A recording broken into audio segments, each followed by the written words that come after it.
How does a probation program help or assist the government in terms of treatment and supervision of convicts?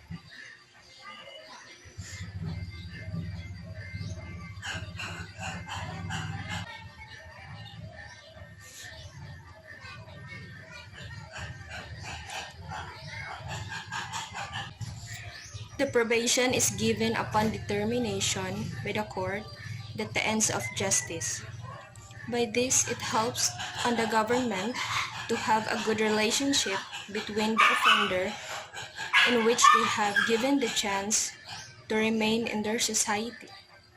It helps the offender because their presence in the community constitutes a threat to a law and order.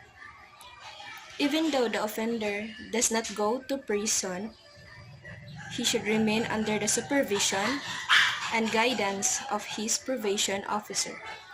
And this is also to help on the offender to be productive by helping them to become a lawful and law-abiding individual in the community.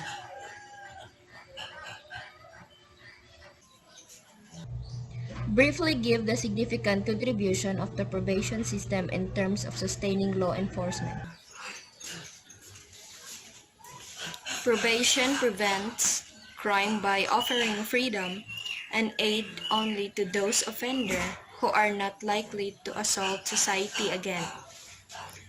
It protects society by placing under close supervision non-dangerous offenders while undergoing treatment and rehabilitation in the community.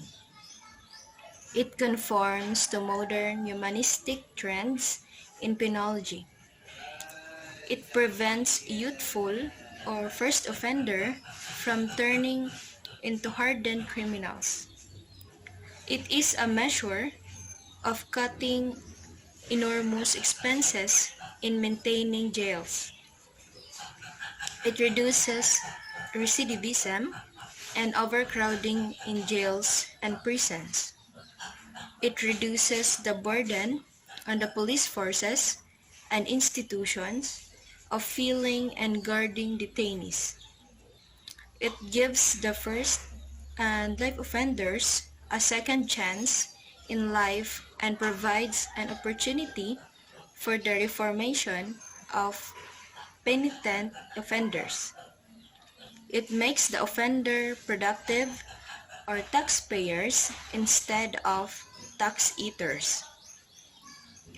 It restores to successful probationers their civil rights lost in views of the offense. It has been proven effective in developing countries that have adopted it. It is advocated by the United Nations in its various congresses in crime prevention and treatment of offenders. What significant findings I have learned as I was studying the linkages of probation with other agencies of the correctional system in the country.